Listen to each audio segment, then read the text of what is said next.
Hello, everyone. Hello. Welcome back for day 2 of this Adobe Live. I'm your host, Fabiola Lara. Thank you for joining us for part 2 of this stream with creative director and artist Melissa Showers. Melissa, are you ready for another day of character design? I am. I'm so excited to be back, Fabiola. Day 2 is going to be so much fun, and I can't wait to share what I'm going to be drawing today for another character design. It's going to be amazing. But before we get started, check out the Creative Cloud Express streams on Monday and Tuesday mornings. This week, Voodoo Val will show you how to get started in the easy to use app. This week, Voodoo Val will show you how to get started in the easy to use app. That's a mouthful. So that you can create content for your Patreon. Sorry about that, guys. Plus, start your day with the creative encores of the Photoshop Creative Challenges hosted by Sam Peterson every weekday at 9 a.m. Pacific. Tune in, challenge yourself every day, learn something new. It's a lot of fun. Now, if you're joining us from YouTube, please come on over to Behance. You just head over to behance.net/Adobe Live. This way, you're a part of the chat. You can hang out with us. We can answer your questions. It's a really fun time. Now, one more thing before we get to work. Remember, you can catch the replays of all our Adobe live streams, even when we're offline. So go ahead and bookmark this page so you can come back and get a little refresh whenever you need it. Now, Melissa, I'm going to look at the chat. We have Joshua from San Francisco. Hello. Oliver. Hello. Richard. Thanks so much for joining us today, you guys. All right, Melissa, I'm going to hand it over to you. Feel free to reintroduce yourself for all the newbies who weren't here yesterday, and then tell us what we're getting into for day 2 of the stream. Okay, well, thanks so much for joining, everybody. This is day 2. I'm Melissa Showers. I'm a fine artist and creative director based outside of Houston, Texas. And today we're going to be doing a more realistic character design.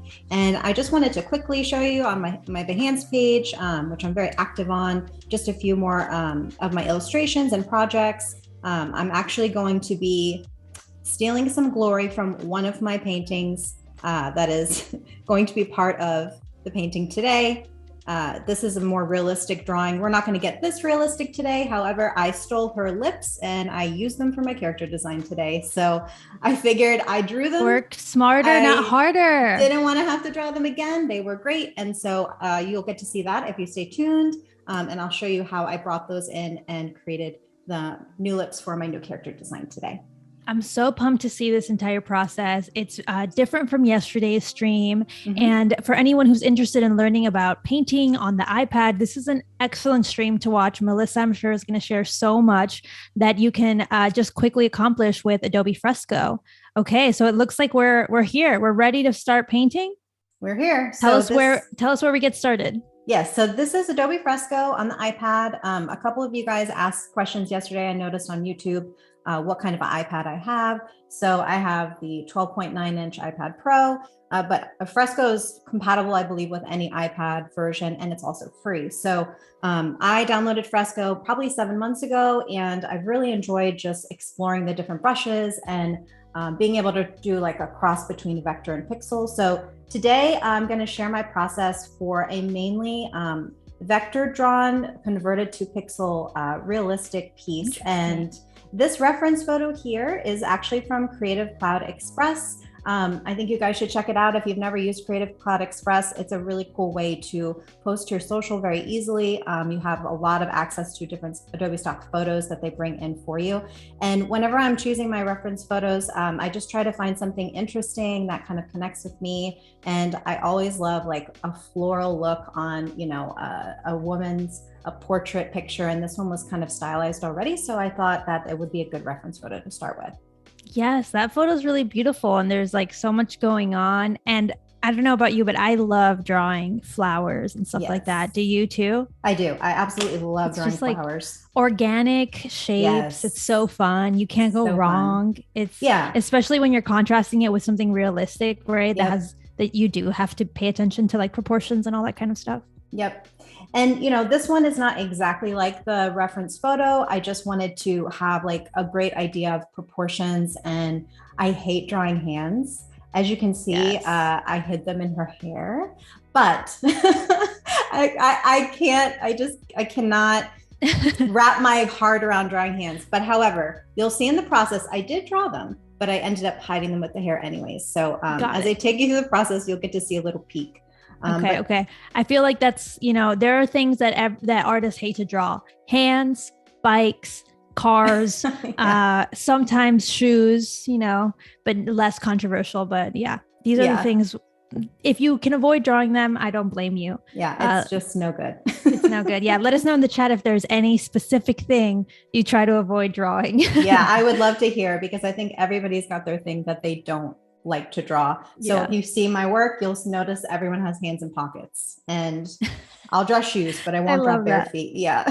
I love that. That's so funny. I know. I think hands, if I can avoid it, I'm doing it. Yeah, exactly. I'm doing it. Exactly. Why not?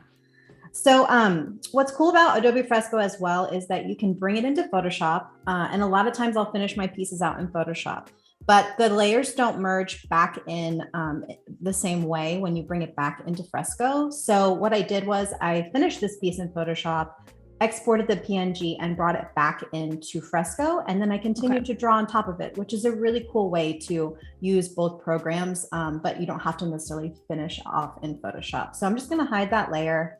And I'm gonna hide my background layers, my flowers. I have a lot more layers here, but I'm just gonna get started here with this sketch layer. Gorgeous. I know we're using the blue. Yes. Can you give us a little recap as to why you like to use blue for anyone who might have missed it in yesterday's stream? Sure. So we had a great question yesterday about why do I use this blue pencil? And when I was growing up and going to art lessons when I was young, my art teacher, Mr. Carney, I think he's probably not with us anymore, but he was my first art teacher, was amazing. He gave me a blue pencil and he said, get started with this. And it just feels familiar to me. Fresco does a great job with the texture of their pencils and their brushes. So I just used the pencil tool in Fresco, and it's really smooth, and it's just like, you can really push hard and get a really dark line, or you can go a lot lighter and do some shading. So it gives you that really beautiful texture of an actual pencil. So it feels really familiar and traditional. And I really like to, play around with the different opacities of the flow. So if you're just going to do some like light shading, you can make it a little bit lighter. So it's really cool. And all the brushes are great in Fresco. I love how pressure sensitive that one is, because you are getting kind of those chunkier, like wider strokes. And then also you could also get more precise. So that's really cool, and definitely lends itself to being a good sketch pencil. Yeah. And it's, when you're drawing with your pencil and you put it to the side is when that happens with that thicker stroke. And so it feels just like a pencil, pretty close to a pencil. So this is kind of where I start. So I have my reference photo up on the right-hand corner, and then this is the first reference layer that I already completed. So I'm going to drop the opacity. I always start with, basic shapes just to get the proportions going and get a good silhouette going whenever I start drawing something from the beginning. Which is really smart. That way you don't end up kind of drawing something a little wonky and you're already halfway through the drawing. I feel like skipping this stage, it always feels like you want to skip this stage and just go for it, especially if you've been creating art for a long time. You're like, surely in my mind, I get it. But if you skip it, then you'll pay for it later. It is so true. And, I think that we talked a lot about that yesterday, just being patient. And, as you grow as an artist, you really kind of have to push yourself sometimes to finish things. And for me, it's really much easier for me to finish something if I start like with all the right steps in the very beginning. So this is definitely a crucial step for me. Yes. And did you take classes to better understand these proportions? I did. I want to know how you learned about that, just in case anyone in the stream is wondering how they can get started kind of with this process. Yeah. So I went to the Art Institute of Houston, and I went for computer animation. I wanted to design my own video games. And you start like with your academics that first year. You can test out of a lot of them, which I tested out a few. And then if the first year is basically all fine art and anatomy. So we had live models coming in and we were drawing in these workshops for hours. I mean, it was like a dream come true. And so that really helped me like try to learn how to draw a little more realistic and not so stylized, because I just naturally have like this line quality of being very stylized. So I really have to like push myself if I'm trying to go for something that's not so perfect, Right. or just stylized, to really just like get loose and start with these really important like proportions and shapes. And when you're doing these live drawing classes, you are pushed to go in like short periods of time. So sometimes they'll say, do a quick 3-minute sketch, do a 5-minute sketch, and then do a 10-minute sketch. And then it really helps like kind of loosen you up. Yes, yes. And I think even if you have a very defined style, learning kind of realistic techniques can help your style kind of evolve, or even just get a little faster, fine tune it as you get a better eye for just like the figure or proportions or whatever it may be. It will definitely help you either way. But yeah, those classes are always, they feel very intense in the moment, I feel like, because those time limits go by so fast. They do. But it is really fun.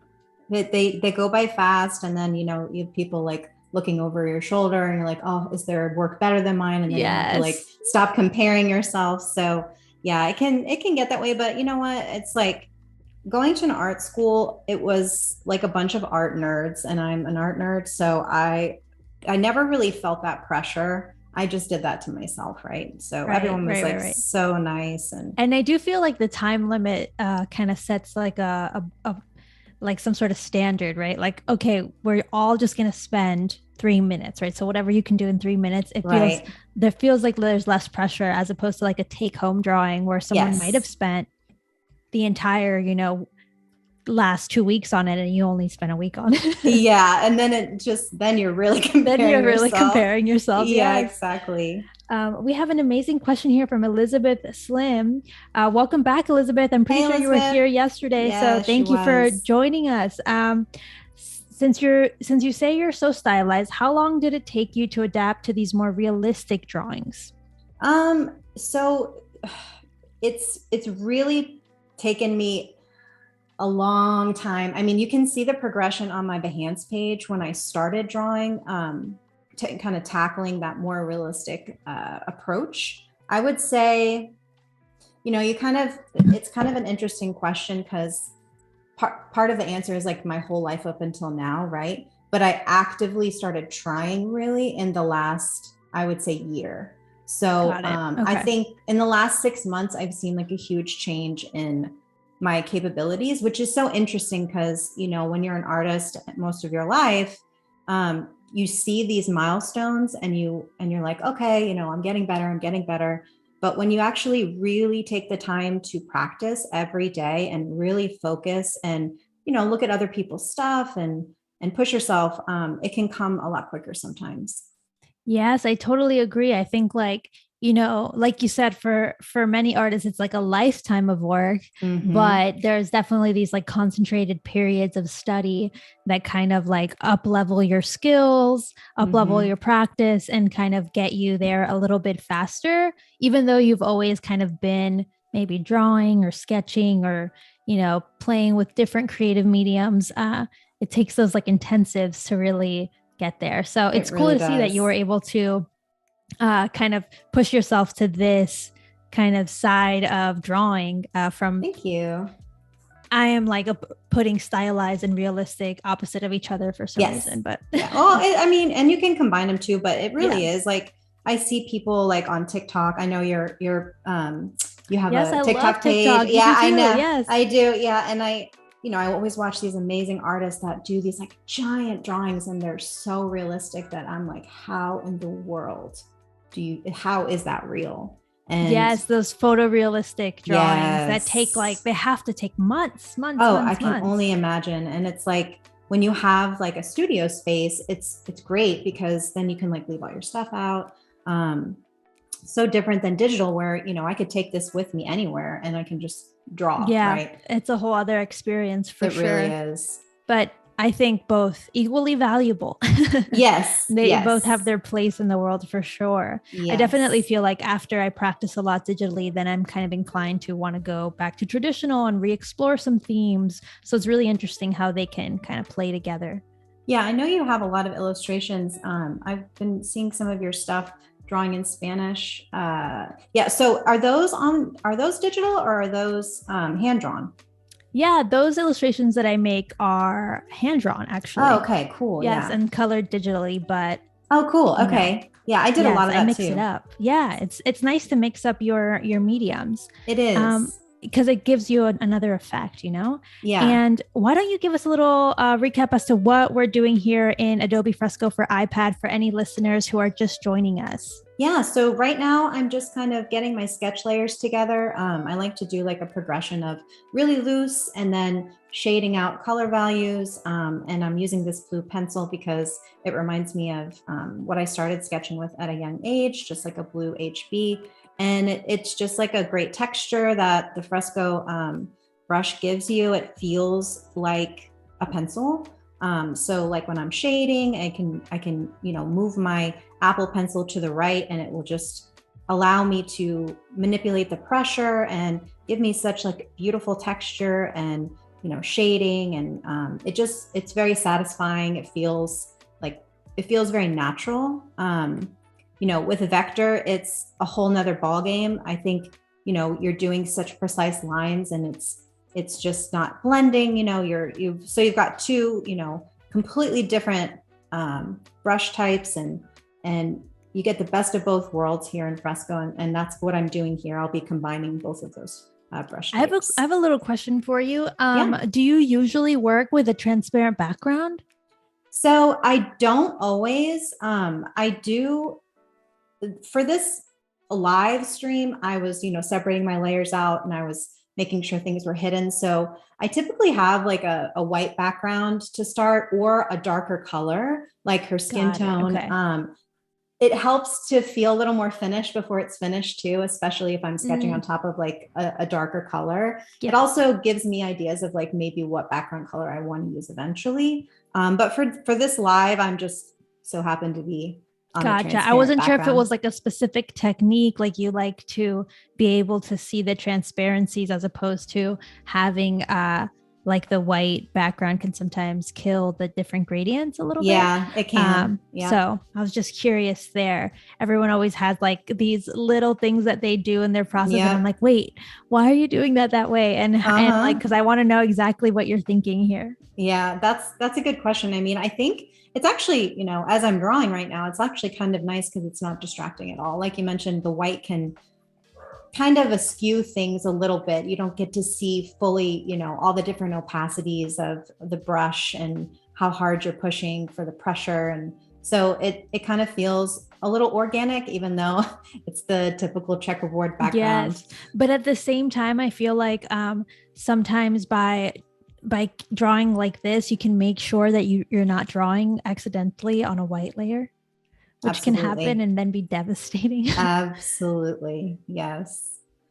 Because I hate when I accidentally draw on the wrong layer and now I have to redo it or try and separate it in some weird way. But yes, this way you ensure that you're working on that single layer. Even though I can tell here that you're working in layers within the sketch. Is that right? I am. I'm just trying to show the progression of so you can see here like the first loose layer.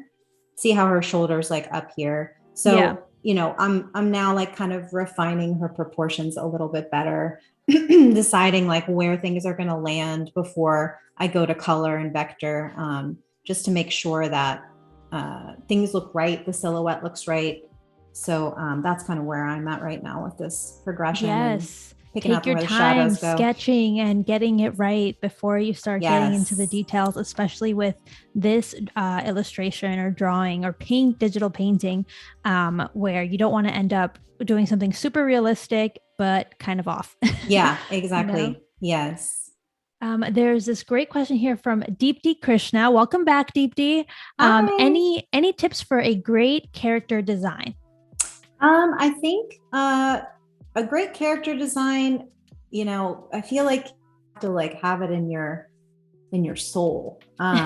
You have to like feel that character through and through. I like to like imagine stories about the people that I'm drawing.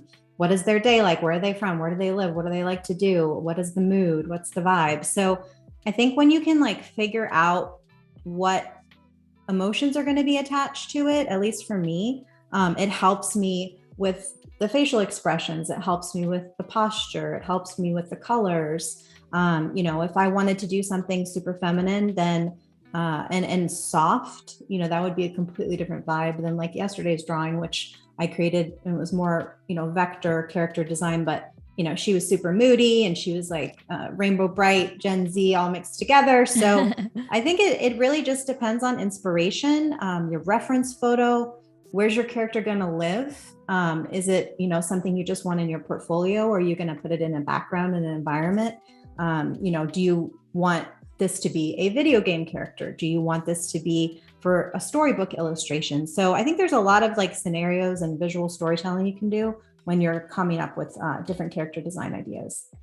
Yes, I feel like the better you know your character, even if it's a made up one in your head, right? If you're not drawing from a fictional character like Harry Potter or something like that, right? The more that you can kind of define those characteristics of that character and their personality, the better you're going to be able to capture their essence in a drawing, and like do it in a way that feels true to you and the character that you're creating. So I think that's a really interesting like theory to go about it a different way, as opposed to just going off of reference images. I agree.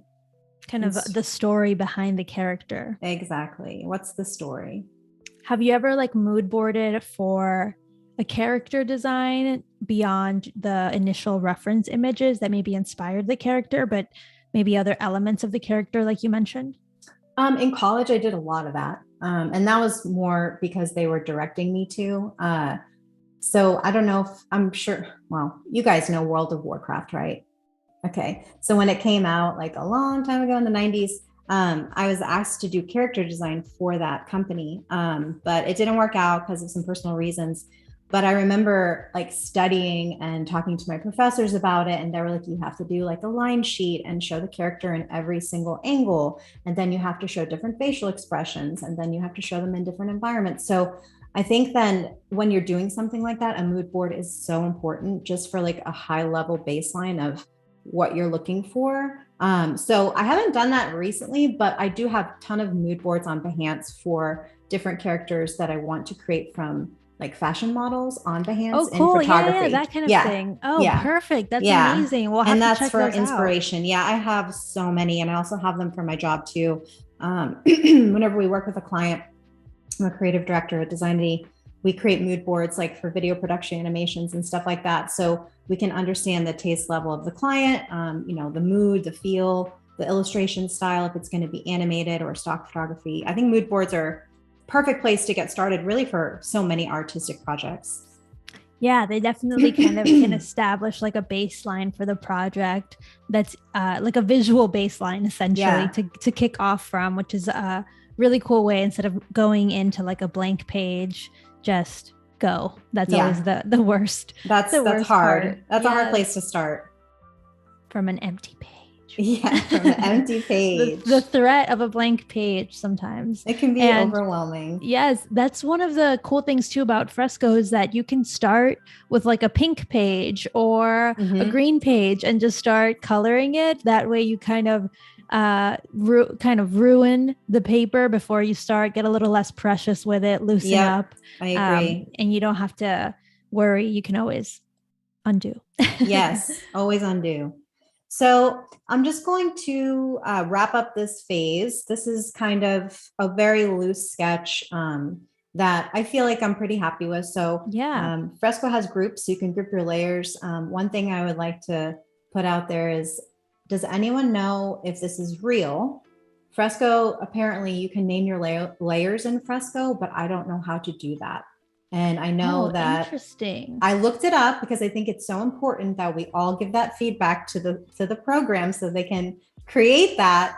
But I'm just curious if anyone in the chat knows if that's something that's possible right now, or maybe it's an upcoming feature. I haven't seen it as an upcoming feature, but it would be great because I have like 100 layers here and it's hard to definitely navigate. be great. Yes. I let us know, anyone in the chat, or Wade, if you have the answer to that, let me know. Let us know here. I'm not exactly sure. I thought that maybe if you double tapped it, I'm guilty of working without naming my layers pretty often, but maybe no, I don't see it in that menu there. Yeah, I looked, and I even looked like here.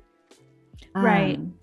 And then I found out you can group layers, which is wonderful, but still don't know about naming the layers. So. Oh, interesting. Okay, so Wade and Gareth Williams in the chat said, yes, you can name your layers.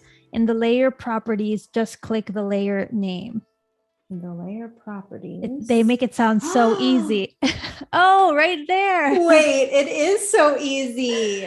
Oh my there goodness. You go. Wade and Gareth, thank you. Yes, and the funny thing is that we've been you tend to use this panel a lot with the blend modes. I just thought it was like telling me again, layer, whatever. Oh my goodness. You guys just saved me so much trouble. That's amazing. I didn't know that beforehand. That's great though. Now you know. We all learned something new right here, right now on the stream. You just witnessed it. Thank you guys in the chat for coming through. Yes, it looks like several people were aware of that feature, except you and I. Oh, that's okay. But here's another thing. You can't see the name on the thumbnail. Yeah. I'm asking for too much at this point, but maybe that'll be an update. And then you never know. These updates come quick, you know? So they do. Or it might even be a setting option at this point. I wouldn't put it past. Could be. Thanks everyone for the incredible solutions. The chat is beaming. And a reminder for everyone in the chat, if you have questions for Melissa, now that you came through and solved this for us, let us solve something for you. Drop your question in the chat. We'll get it answered. It'll be a nice time. And while you're, wait. I've moved what forward. Brush are we using? What brush, what color, and why? Talk me through this a little bit. Okay, so now that I've done the sketch, I'm going to start adding all of my vector color block. Basically, it's like a paint by number situation when it comes to the way I do things. So my favorite brush is just the taper brush. It's a vector brush. It tapers at both ends. So if you have the smoothing on pretty high, it'll give you like a nice smooth line. If you have it a little bit lower, you get more of a jitter. And then you can also do this cool thing where you can make straight lines if you just hold down the Apple Pen. But this is where I kind of start blocking out color, and I'll pick the color from the actual reference photo with the eyedropper tool. So right there is where I'm going to pull the shadow from. So I'm going to add the paint bucket right there, and I'm going to put the color in there. And then on this next portion, if you notice, like I'm looking for all the darkest values now. So I have this dark color here on her collarbone. It's super dark in between her hands right here. So I'm going to pick up that color as well. So I'll just bring my eyedropper tool back over and I will draw a little triangle. Yep. And then I will continue to color block all of those areas. And I can see that you're not being super precise at this stage with the color blocking. It's just getting the color down essentially. Yep. And that's what's so great. Like once you move to the next phase of blending with the smudge tool, all of those lines get blurred anyway. So it's not imperative for you to be so meticulous.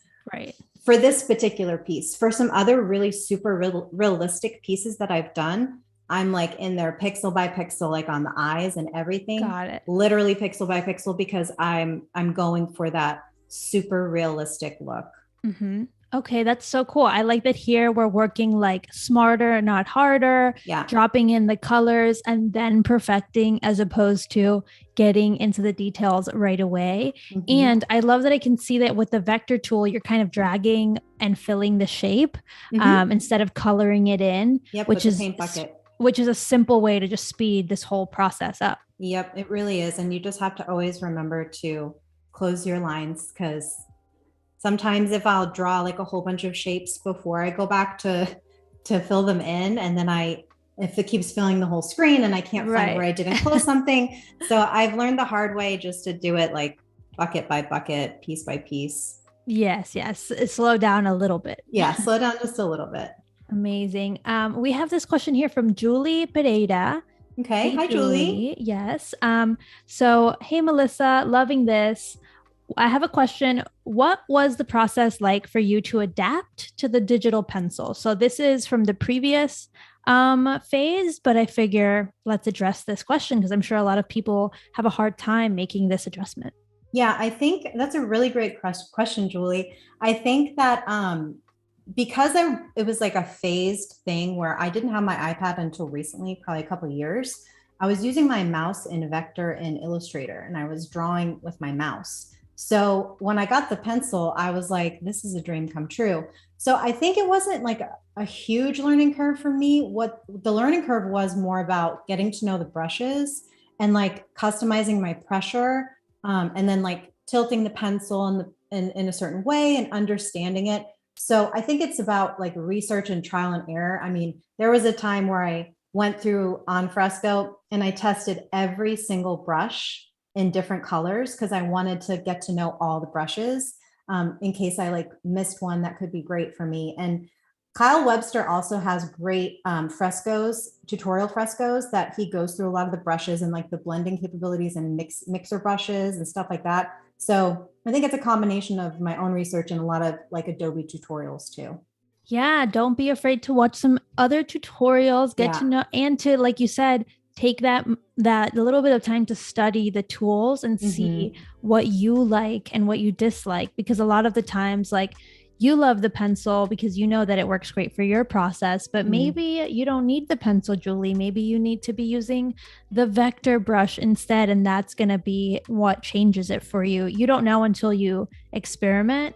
But yeah, I've also done that of going through and like testing each one. Yeah. It's the same thing I would do at an art store, test each one. Yeah. So you got to kind of approach it the same way. Yep. And sometimes even doing like lettering exercises can help you understand the flow of the pencil. Yeah.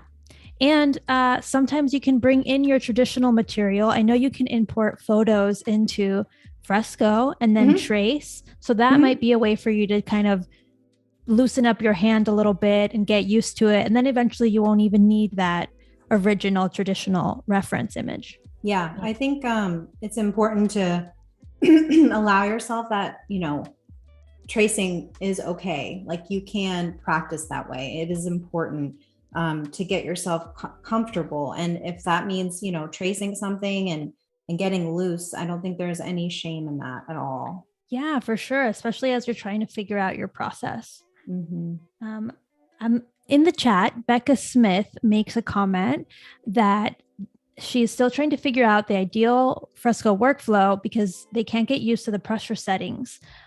So I just wanted to note, Becca, I know that you mentioned this earlier to Melissa, is you can adjust your pressure settings. You can play with your pressure settings and see if there's something that works better for you. If you're a little heavy-handed, maybe you need to adjust your pressure settings to be less sensitive or vice versa. I believe it's here in the app settings and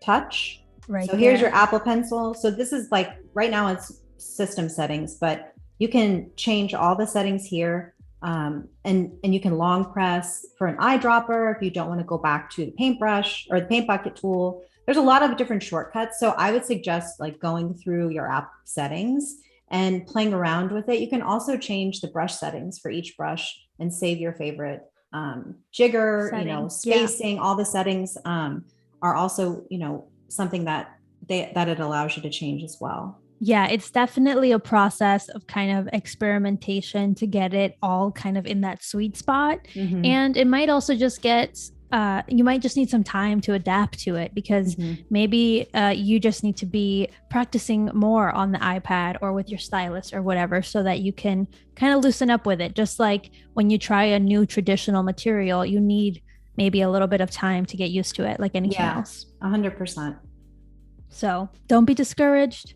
Yeah, don't be discouraged. Trial and error. Great question. There's so many things to learn that you can customize within pretty much everything with Adobe. So it's like a whole world of knowledge at your fingertips. You just got to like kind of hunt through things. Yeah. And learn from each other. You learn from each other and figure out what works for you and what doesn't, because there's definitely some techniques out there that maybe just aren't going to work for your process. And then there's some things that totally will. Just depends. Just depends. This is so cool seeing this come together, like go from blobs of shape to like, oh, I can see that there's like a form happening here. Right? Yeah. I'm just going to finish this one little part and then I'm going to move on to the next phase. But yeah, it's sometimes, yeah. And see, I haven't closed my, my shape up. Happens. So it happens a lot, but, it's really just pretty amazing how it works. So at this point, it would take me hours to, go through and color block all of this. So it's done ahead of time for this live stream. But right now I'm just going to hide that layer, hide this one. And I am going to go into this one, unlock. Nice. And unhide. I love that there's so many options to lock and hide and adjust your layers and group them. Wow. It's amazing. So this is kind of like, I call it like the paint by numbers phase. And this is the fun part. So once I've laid down all the color, all the shadows, and as you can see, it's still not perfect. I always duplicate this layer because it's kind of like, the diamond. The underpainting. You need it. Yeah. And in case I mess up this next layer, I don't want to lose it. So I'm going to hide it and lock it to make sure it stays with me. And this is where I get to start smudging things together and things really come to life. So you can see how detailed I got here in her nose. And also these are the lips that I stole from the other painting. So I'm just going to show you guys. So this is the other painting. I just brought it in here. I exported it from Fresco and I was like, you know what? I drew her lips first and I had her mouth closed and it was just like annoying. I didn't like the way it looked. So I was like, you know what? I've done some realistic lips from this other painting that I love.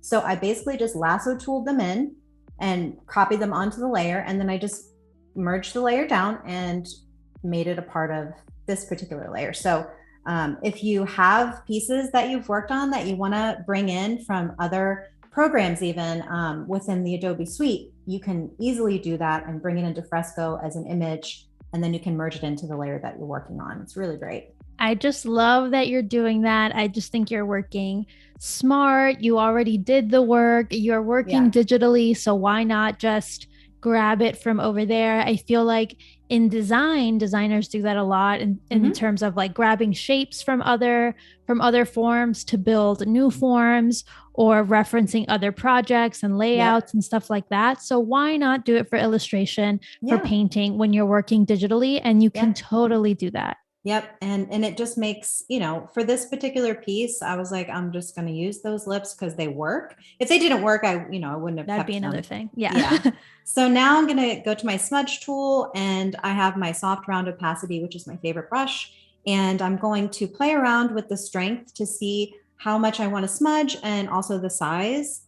So I'm going to try this first. And sometimes when I'm doing this part, so that's way too big. Sometimes when I'm doing this part, I'm like, oh, is this actually going to work? Is it going to look like how I want it to look? And this is where you get to see all the hard work of those pixels come together, because as you start to blend those colors that maybe seemed like, oh, I don't necessarily need that shade of orange. But in the nostril, it's kind of funny. Nostrils are like my favorite thing because like as you blend it, it just looks so real. And when I zoom out, you'll really be able to tell. I've never heard anyone say that before. Nostrils are my favorite thing. Melissa Showers 2022. But not hands, nostrils. Not hands. Yes, I can totally see what you mean. I'm seeing this all come together. This is now a pixel layer, but before it was a vector layer, right? Yes. So I converted it to pixel, and it's really easy to do that. I'd have to go back out, but usually at the bottom part, when you're on the layer, you just have an option to convert to pixel. And it definitely makes things pixelated because that's its job. But when you zoom out, that's when you start to see how real it actually does look. And, you know, compared to the other side where it looks like kind of like a blobby mess. So that's where it's really nice and forgiving when you're using the smudge tool. You don't have to be perfect on that vector layer. You just got to get things in the right position, and you have to make sure the value is correct. You know, dark to light and all that good stuff. And then as you start blending things, it just magically comes together. And it's just one of my favorite parts of doing a drawing like this. It's so satisfying. And it also is so mesmerizing too, because I can sense that you're obviously thinking about how you're trying to blend these things together. Right. But you're kind of like in this, you're so tuned in, like, and zoned into the colors that it's almost meditative, right? You're just what, you know, let's push that a little bit to the left, a little bit up, blend those colors, but you can totally like zone out and just get caught up with the blending. You really can. And, you know, I'll always get excited when I get to this phase, and I'll tell my husband, okay, I'm here. I'm at this phase. I'm going to live stream the blend on Behance. And then I'll, you know, just like sit down for a couple hours and, you know, just blend away. And then it all comes to life. And I have to, you know, usually I zoom out a lot just to see how things are looking and make sure I don't need to smooth things out any more than I already am. And as you can see, like with this layer being brought in from the other picture, it blends in nicely because it's merged. Excuse me. And I like the look of like a messy lipstick, like bleeding out just a little bit onto the skin. So that worked out well. And I can always go back and add highlights if I need to. Because right now this is basically, you know, the first go round of all the smudging. Right. Yes. Yes. Yeah. I feel like, how do you keep yourself from blending, quote unquote, incorrectly, like over blending, or maybe accidentally pushing a little bit of highlight into a space that needed shadow? Like what kind of things are you thinking about to prevent that from happening? Well, I'm looking at the line edges, like of all of the color blocks.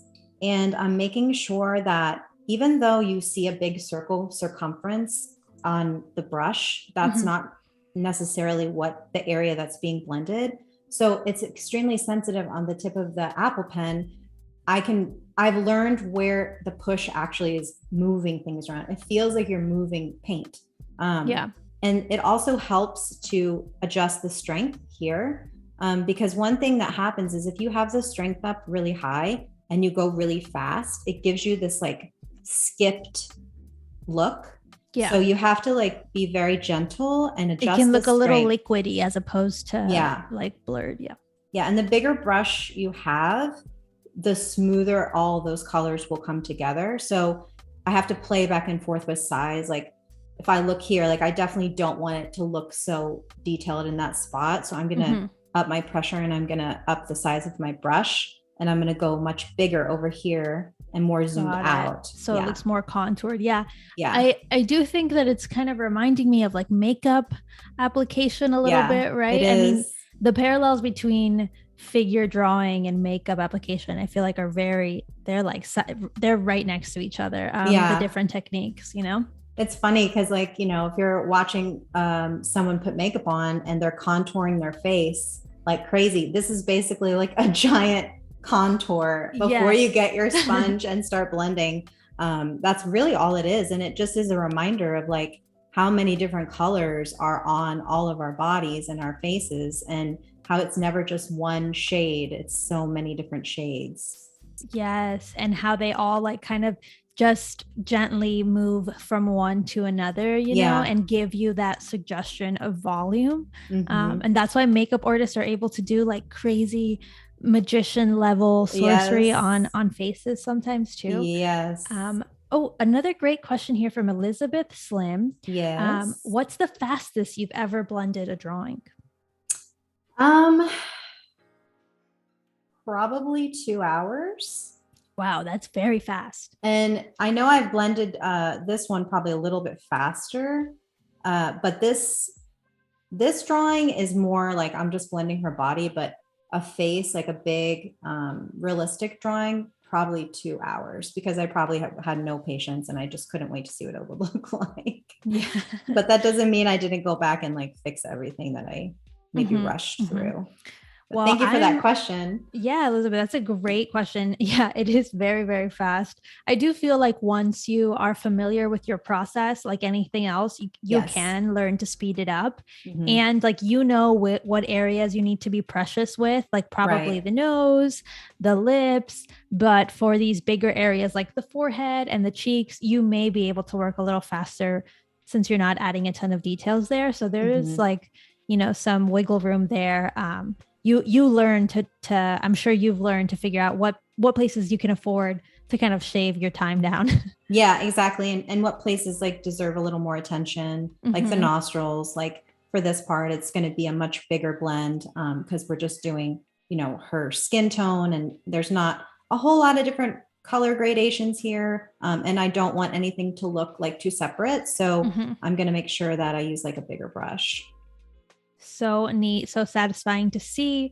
I'm going to give you guys a little reminder. If you're tuning in from YouTube, come on over and join us on Behance. What are you doing? Get out of there. Come over here. Come join us in the chat. We have an amazing community on Behance. And of course, we're taking your questions. So join the chat and get your questions answered.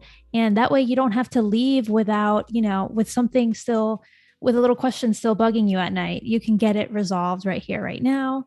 And for anyone who's just tuning in, we are with Melissa. We're here with Melissa Showers. She's showing us her character design process using Adobe Fresco for the iPad. In case you're wondering, where are we? What is this program? It's Adobe Fresco. You can download it for your iPad and get started with this technique. Right now, you are beautifully brushing out that bicep. And I am just surprised that I knew that muscle group because I wasn't sure if it was going to come out. You know, you did a great job. Anatomy here. Yes, anatomy. We're all learning. Definitely. Yeah. So can you tell us how you got started with your creative career for those who are wondering how they can get started and want to find kind of their way into the creative space? I know that you mentioned that now you are a creative director at Designity. And so I was just curious, what has been your path and what advice do you have for those who want to break in? Sure. I started drawing when I was super young. You know, I was like drawing on stacks of Xerox paper in the kitchen with my mom. And I just kind of knew at an early age that this was something that I wanted to pursue. And so I would take art lessons. My parents were always really supportive and encouraging as a young child. And so I did that for several years. And then I'm out of Houston, Texas. We have the Glassell School of Art out here. And in high school, like I won a scholarship to go take some lessons there over the summer. And I felt like so fancy. I was like, oh my gosh, I'm making it. It was an amazing experience. Yeah, it was so fun. And so one day actually in high school, we had a rep from the Art Institute come over to the high school to talk about this college. And I had never even heard of an arts college. You know, I was like, I'm gonna have to go to like a university and maybe like do this much art, you know, what's going to happen if I have to do that. And I remember just being like in love with the idea of it. And I was so excited to tell my parents, and I was so hopeful that they would let me go. And they just were like, absolutely. Then they believed in me. And you know, at this point, I wanted to do video games and I didn't really know how I was going to break into a job. I was 17 years old. So just them believing in me and giving me that opportunity to explore art college. And it was only offered for 2 years. So I only had an associate's degree. I wish I could have gone back because I loved school so very much. But, you know, starting there and then having like my portfolio of all my, you know, animation drawings and storyboards and stuff like that, and not really knowing where to start was extremely difficult, especially in Houston. And I had a couple of job opportunities that would have taken me out of state. but I actually got pregnant with my first son while I was in college. So that really turned things around in a different direction for me. So I had a lot of things to like figure out. So I stayed here in Houston and I tried to build a graphic design portfolio that was the most hideous portfolio you would have ever seen. And now I am like, you were ruthless with yourself. Well, I'm just saying, like, because I vet a lot of emerging designers in college now for my job, because I'm involved in some hiring, and their portfolios are incredible. And I'm like thinking about how mine was so horrible, But it was a different time, It was, the different web tools available. It was a different time. And I appreciate you saying that. Cut yourself some slack there. Yeah, I know. And I think it's also because I wasn't trained in graphic design. It was animation, but I knew like the only way I could different eye. Yeah. Yeah. The only way I could find a job is if I did graphic design, right? Because I had to get in somewhere if I wanted to use that creativity. So I did a lot of like corporate stuff for about 20 years. I was marketing director for like 2 different firms, and it was great. I mean, I was able to use my creative abilities and some leadership and, learn a whole lot. But when I found Designity and saw like what it had to offer for creative directors, an opportunity to work across so many different project types, I was like, oh, I have to look into this. And it's allowed me to just like learn so much and dabble in things that I wouldn't have necessarily before, because we offer so many different creative services to clients. And I get to lead all these designers on my different teams. So it's really helped. So I feel like, it's very common for you to start not where you want to be as an artist. It's easier now as a creative, I think, to find jobs just because technology has just allowed it. And it's so much more of a necessity since the pandemic. People are all about visual storytelling and marketing. Yes. So it's created a lot more opportunity. So I think it's just, you just can't give up, and you just have to keep pushing forward and not settle. But also be patient at the same time, which can be really hard to do when you're young. So yes, of course. But I think you're like living proof that it's never too late to like pivot just slightly to go more towards what you wanted. I mean, I know you were in the creative space already, but then when you took this role as a creative director, it really kind of immersed you further. And so it's never too late for to go after those opportunities and to keep kind of inching towards your dream, even if it feels like you're not going at the pace you think you should be going at, right? Because there's a lot of that self-pressure and criticism to be like further along. But, with persistence, you can still ultimately get there. Yeah, absolutely can. And It doesn't matter. I mean, obviously the faster, everyone wants everything done faster, but as long as you get there, that is the biggest challenge. Yeah. And it's easy to have like imposter syndrome, right? Like as I'm drawing this thumb, I'm like, oh my gosh, this is a horrible thumb. But I'm going to cover it with hair, so it's not going to matter. There's always, we are always improving our work. Every artist is self-critical of their own work. So self-critical. Otherwise you would never improve. But like everyone else views it with a lot more, like it is a lot nicer, I think, than you are with your own work. Like, I think it looks fine. You just have to suggest a thumb and I'm going to be satisfied. Well, thank you, Fabiola. I appreciate that.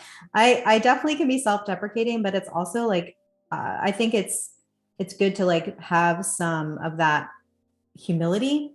Yes, I do agree with that. It puts a little less pressure on you because we're all just human, right? And when I first was asked to do this live, I was so nervous, and I'm still nervous even right now. But I watched like your lives. I watched some other hosts, and all the artists were so nice, so casual, not pretentious, just being real. And I think that's what this community is all about. And that's what people want to hear. They want to feel like they can relate. Exactly. We want to break down like whatever taboos you have built up in your head, whatever pressure, whatever you think an artist has to be. It doesn't have to be that way. You can be an artist just as yourself, whatever your skill level, and just constantly improving it. That's true. And it's embraced here, I think, which is really nice. Yes, exactly. Really, really nice. Going back to your art school days and your art education, Do you think now that it's essential to go to art school, or do you think that you can be self-taught? What's your perspective there? Yeah, I don't think it's essential at all.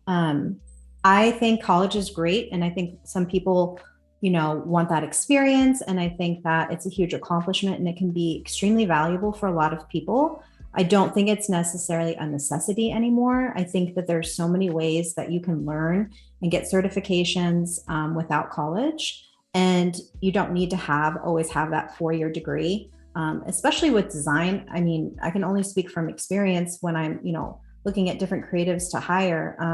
We look at their portfolios, we look at their presentation skills, we look at their time management, all these different life skills that I think are so important, that they're soft skills that are never really taught in school. So I think if you can learn a lot of those, excuse me, extremely valuable soft skills, in addition to learning all the Adobe programs and learning one specific type of maybe marketing avenue that, you wanted to follow. You can do that with so many different tutorials now that are available, that can be really cheap. Like, you don't need to spend a lot of money. You just need to have like a good workstation and a good computer. And that's where you can put your money in and invest in, and you can take it with you over the years. But yeah, I really don't think it's necessarily a necessity to go to college to find a good job in the creative fields. I would agree with that. It's not as essential as it used to be. And I think you can still accomplish so much being a self-taught artist or designer or creative. I mean, obviously going to school is a whole other experience, right? And there's so much that you can benefit from it, especially if you thrive in like a structured environment, then it's going to be amazing for you. But if you already feel compelled to reject that, then maybe there are other paths for you. So I think it's an amazing time that we're in, that we can watch these tutorials from other artists, learn their techniques, see how you can work within their style or their process to just advance your skills and see what you can do with your skills just by learning from others. So I think it's a good world to be in my opinion. It is. And now with like remote being so accepted, remote working, I mean, I think a lot of people struggle with the social interaction sometimes in a workplace and college. It's not for everybody. And I'm an introvert for sure. But I need my time away from overstimulation. That's why I love working from home. And if I need to get out, I'll do that on my own. But being in the workplace, for me, being in an office that wasn't in a creative environment in my last jobs, could be extremely overwhelming, especially when I'm the only designer and I need to just be left alone so I can design and everybody else is, in a different energy space. I mean, it's nice to socialize, but I think a lot of artists are extremely introverted and they need that like quiet focus time. And that's hard to find in a workspace. So now with all this remote working acceptance, I think it's a really great time to be alive, because COVID was a nightmare, but there were some benefits to, us waking up to see, that we don't always have to be in an office. I think you're totally right. And I think it's funny, like artists, whether in a corporate environment or, in their own practice, need that like solo time to focus and create the work that really is like uninterrupted. And it requires a lot of introspection, right? Because your decision making in your mind, like, do I like how that thumb looks or not?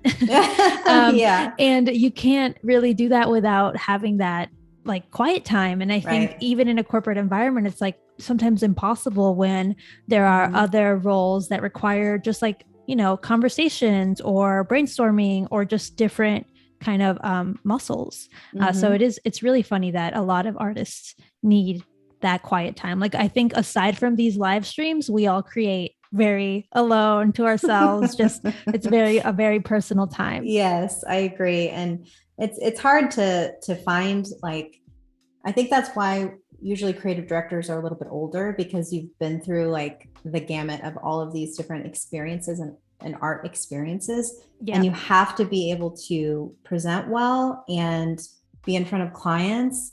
But also at the end of the day, I'm client facing all day at my job. And Wednesdays, we have no meeting Wednesdays. Thank goodness, because I'm just like in my pajamas working. It's quiet. It feels like a day off because it's like I need that disconnect. I need that Yes, decompression just to be able time. to focus. I totally agree. Yes. So it looks like you've blended out the majority of this. Majority. Yep. Yeah. Give us an update. Where are you at with it? What are you thinking is next? Yeah. So at this point, I would still definitely, work a little bit more on the fine details, but for the sake of the live stream, I'm going to go ahead and hide that layer, and I'm going to share the layer that's already been blended. So it's obviously not going to look exactly the same, but so now I'm going to exit this group. I'm going to hide my sketch because I don't need it anymore.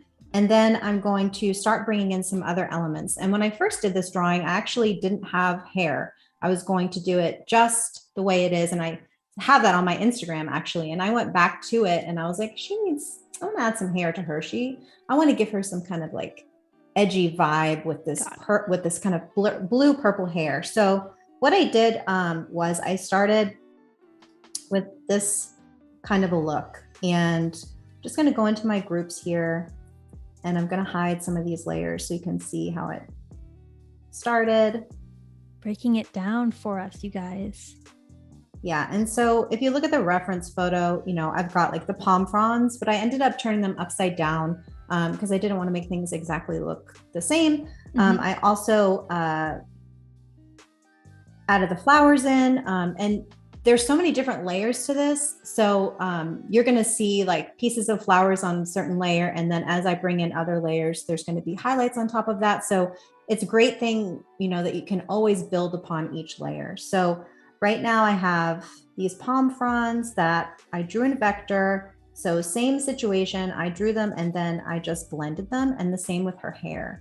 So I started out with this blue hair, and I'm just going to show you guys, I can add a little bit more to it. So I picked up this like really deep blue, and now we're at a vector layer, but I'm just going to add a little bit more detail here. Cool. And then you can always convert to pixel. I like that technique that you use. Why do you think you prefer to use vector to plop in those colors as opposed to, let's say, a pixel brush that looks similar? I think it's because like I grew up drawing with like pen and marker, and I love that like crisp line. Okay. That was like my go-to drawing.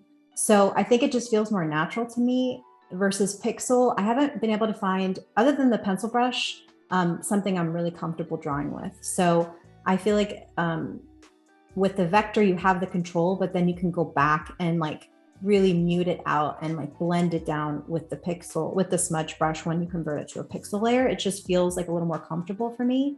Yeah, so I think it does have to do with like, if you've had a experience painting before, this is kind of that same thing where you plop in the color and then blur it out, as opposed to going in with a feathered brush and kind of creating that blend feeling from the beginning that then you have to still blend out anyway. Yeah. And it takes so many layers for it to, for me to be like satisfied. So I usually just keep adding, and then I'll merge it down to that pixel layer again, add more, merge it down. I tried to keep as many layers separate as possible just for the live stream so you guys could see my process, but there's a lot of layers that have been merged together for this piece. So yeah. And I think another advantage of working with the vector too is that you, like you said yesterday, you can keep some of the details. So you can keep some sharpness if you want, and then blur out any wherever you want wherever you want it to be a little softer, and still have that contrast if you want. Yep. And it's just gives you that like opportunity to, almost like when you're taking a photograph and you have the perspective and the, certain parts of it are blurred and certain parts are in focus. That's kind of the effect that I have going here, because I don't want to like go away too much from this kind of soft look. So I have to like remind myself for this piece, like don't get too vectory. You can keep it a little more pixel. Right. So it's a nice like way to balance it all. Yes. With your own level of control, of course. Yes, definitely. Beautiful, beautiful. I love seeing this all come together. We have a question here from Deep D. So Deep D asks, how do you deal with artistic frustration like when things don't go your way? I'm assuming with a painting, let's say it's not going the way you want it to go. I think usually what happens is I'll start having that imposter syndrome again, and I'll think, well, this isn't as good as, as The I thought it last was one going to or what? be. Yeah. Or yeah, and so sometimes if I'm really frustrated, I'll put it away for a while. Usually 24 hours, I'll come back to it and I'm like, what are you doing? This is actually good. You don't have to like be frustrated. But if I am frustrated to the point where I can't really go back and fix something, I'll just start over. I do a lot of like practice sketching first to make sure that I'm like ready to commit to something. If it doesn't feel good to me in the first hour of drawing, like from a reference or even something in my head, if it doesn't really feel good in the first hour or two, it's not meant to be for me. So I'll just move on to a different subject. Do you feel like you balance a lot of drawings at the same time since you're working that way, or are you like completing before you even start another one? That's a great question. It's interesting. Between digital and physical painting, when I'm painting something physical, I have like several paintings going at once, but that's also because I have dry time to think of. Right. So for digital, I'm usually focused on a drawing. If it's super realistic, I will make myself start something fun on the side if I need to like break it up and if it's like too intense. Yeah. Just depends on like if I'm on a roll or not. And I'm like, oh, things are going great. I'm going to finish it. But like to your question, if I get frustrated with something, then I'll give myself that break. I'll do something fun, easy, Exactly. Yes. something that, I don't put pressure on myself. And that usually helps a lot. That's what I was getting at. I was just wondering because Yeah. sometimes that can happen. You need to take a little bit of a break from that Yes. specific piece, Yes. and you might be able to come back to it and kind of with a fresh set of eyes figure out what wasn't working and unlock it and be able to move forward. Yes. As opposed to obsessing over that piece. Yes. But it really depends, because if you're working on a lot of pieces that are the same, like Melissa, if you were working on like 3 realistic ones, it would be very intense, as opposed to kind of introducing something a little bit just more fun that lets you relax a little bit. Yes, it really would. Those pieces are really intense. I have to be in the like complete right frame of mind to start something. I actually can't wait to start my next one just because it's been a while, but it's definitely, I have to be like kind of committed and I have to make sure I'm vibing with whatever photo I'm going to use for reference. Yeah, it's almost like you have to be in a state of mind where you can approach it, right? You're like, okay, I'm open and receptive to this very detailed drawing. I'm ready to get to like face it for however long it's going to take me to finish it. Because you take a journey with it, right? You do. Like, it's a baby for a while. It is. And it's something that I always think is so interesting about art. You never know what somebody's going through when they're drawing their piece, right? You only see the finished piece, and there's no way that person can tell you every day, maybe one day you were in a huge fight with your partner. And so you went and drew, a flower on whatever it is you're drawing. And then the next time you put it out there and someone's like, oh, I love that flower. And it's like, there's so many stories behind everything. Yes. Right. And that's why I always like love when I hear people say, you just never know what somebody's going through. Especially like when people are, passing judgment, because it's true. You just don't. And I think art gives you an outlet, at least it does for me, where I can get lost in what I'm doing and I don't think about anything else. It really helps my brain just kind of slow down and focus, and all the noise just kind of goes away on its own naturally. And it's really therapeutic for me.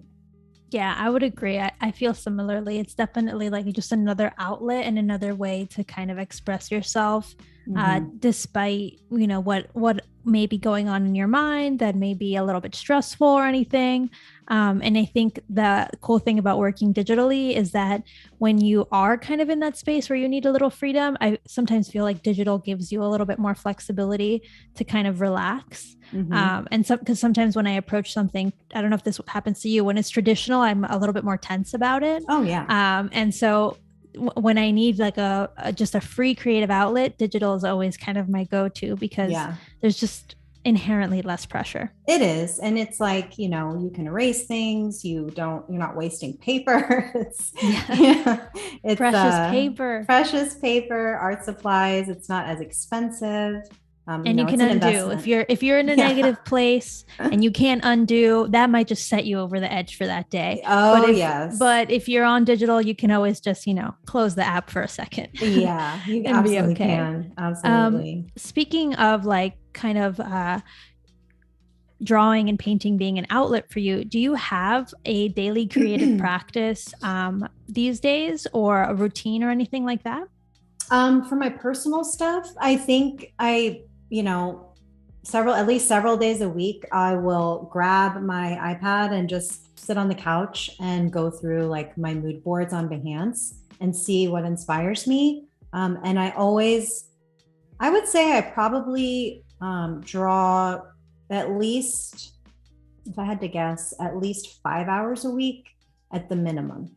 So that's amazing. I try to make time. Thank you. Yeah, I try to make time when my kids aren't bugging me for something, or my husband or my dog. But everyone in my house is so supportive, like of my craft, and my sister and my husband, like my kids, everybody, understands like when I need to kind of like work on my art, just kind of focus there. And they understand that routine is like really important for me, which is really an awesome support system to have. So definitely. Yeah. Getting 5 hours of drawing a week minimum is amazing. Yeah. Because sometimes it can be a struggle to show up to your own, like to face your creative demons sometimes, or, 100%, if you have to draw hands, showing up for that, it can test you. Yes, it Definitely. can. Something I wanted to point out earlier, and I just want to mention it before we keep going. You have unlimited layers in Adobe Fresco, and I think you're really good about using different layers to make sure that you're not kind of like ruining the previous layer. You have an original, and I think that's kind of the benefit. One of the key benefits here of Adobe Fresco is you have unlimited layers regardless of your like iPad size and stuff like that. So that's really cool, and I can see you're taking advantage of that. I totally am. I'm wondering if my share screen froze. It might have frozen a little bit. We have so much going on here. Yeah, because this part was already done. So okay.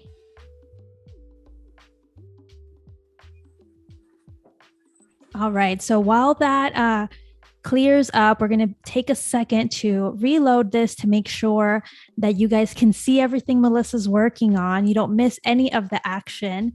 In the meantime, be sure to drop in your questions for Melissa. We still have some time with her. That way you can learn everything about character design using Adobe Fresco on the iPad. Don't be shy. Bring us your questions. And once again, if you're watching on YouTube and you're furiously typing in the chat box and you're like, why aren't they answering my questions? It's because we can't see them. You need to join us on the Behance chat. Then we can answer your questions. We're not mean. We're happy to answer your questions. Just bring them on over. That's behance.net/Adobe Live. Join us. We have an amazing community over here.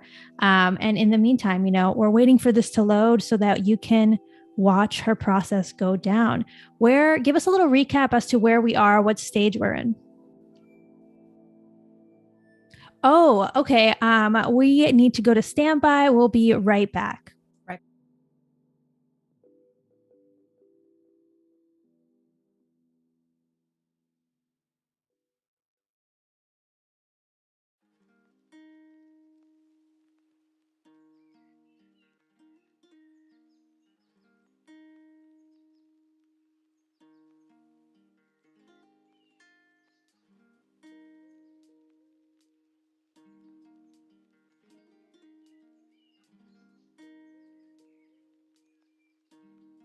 Guys, we're back. Sorry about that. We're back. We're back better than ever. Yes. We're ready to answer your questions. We're ready to show you what's next. Tell us what we're up to here. so we can get back to work. Yes. So my screen share stopped, but now we're back. And so I'm pretty much done with this kind of underlayer at this point. So I'm going to bring in some background colors and some background shapes from the Fresco program, which are really cool. So I'm going to just bring in this purple color, and I'm also going to bring in this gray that's underneath it because I do a lot of layer property changes. So having different background colors can affect how your top layers look when you change layer properties. And I wasn't sure how I wanted to do this background. I knew I didn't want to do like a whole bunch of flowers like it has going on here in this picture. I kind of wanted to keep things at a focal point. So I'm going to actually bring in the flowers here. So these are the finished flowers. I knew that I wanted to have like kind of this like deep blood red in between all the petals, just to kind of get that like rich, dark, moody feeling. And then for the backgrounds, I knew I wanted it to blend, you know, harmoniously together with a lot of different shapes. So that looks amazing. Thank you. So I started bringing in some shapes, and I can show you how that works. Yes. I'm going to go into this layer here. And as you can see on the layer panel, it's actually these two shapes that are part of the white flowers in the background. So I just hid them and I'm going to bring them back up on the screen.